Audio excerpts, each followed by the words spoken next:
नमस्कार, मी Priyanka cook with Priyanka मराठीमध्ये तुम्हा सर्वांचं अगदी मनापासून स्वागत करते। तर आज मी तुम्हाला दाखवणार आहे मोड आलेल्या मटकीची भाजी।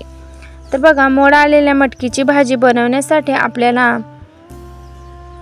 अशा प्रकारची मटकीला मोड आणून घ्यायचे आहे। तर पावसाळ्यामध्ये मटकीला चिलट होऊ नये म्हणून मटकी एका कॉटनच्या कपड्यात बांधून फ्रीजमध्ये ठेवावी। तर बघा, मी आज चुलीवरची मटकीची भाजी दाखवणार आहे। तर कढईमध्ये तेल तसंच लसूण नकलून, कढीपत्ता, जिरी आणि कांदा टाकलेला आहे।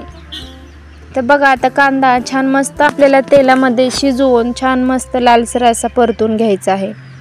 तर बघा, तुम्ही गॅसवरती बऱ्याच वेळा मटकीची भाजी खाल्ली असेल, पण चुलीवरची मटकीची भाजी खूपच टेस्टी लागते। तर हे अशा पद्धतीने आपल्याला कांदा छान मस्त परतून घ्यायचा आहे कढईमध्ये।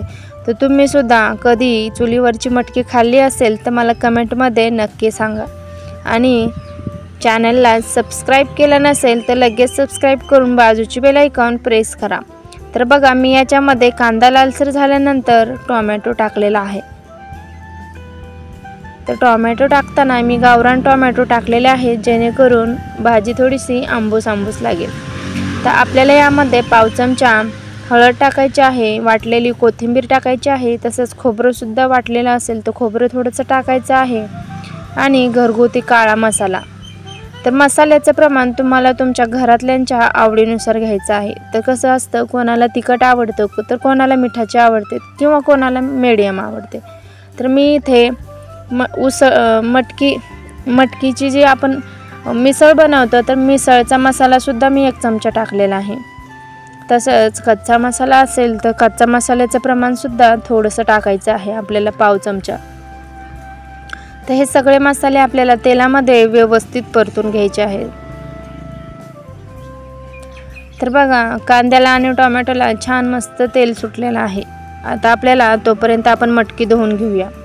मटकी छान 1-2 पाण्याने धुवायची आहे, जेणेकरून मटकीचा वास येणार नाही। आणि मटकी मस्त धुवून लगेच तेलामध्ये टाकायची आहे।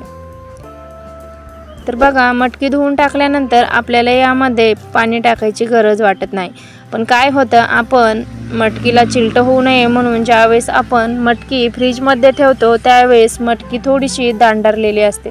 त्यामुळं आपल्याला याच्यामध्ये अर्धा किंवा 1 कप पाणी टाकायचं आहे आणि छान मस्त असं चुलीवरती शिजून द्यायचं आहे।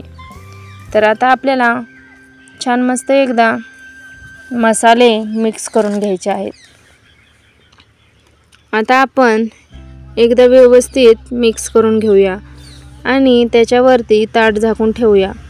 तर तुम्ही सुद्धा कोणत्या पद्धतीने बनवता किंवा मसाले काही युनिक वगैरे वापरता हे मला कमेंटमध्ये नक्की सांगा। आता आपण चवीपुरतं मीठ टाकूया, जेणेकरून मटकीला अंगचंच पाणी सुटेल। आता आपण थोडंसं शेंगदाण्याचं कूट टाकूयात।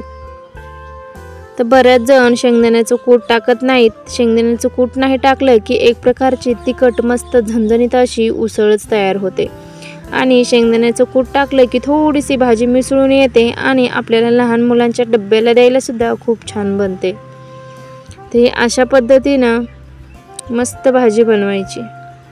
आता आपल्याला याच्यावरती 1 ताट झाकून ठेवायचं आहे।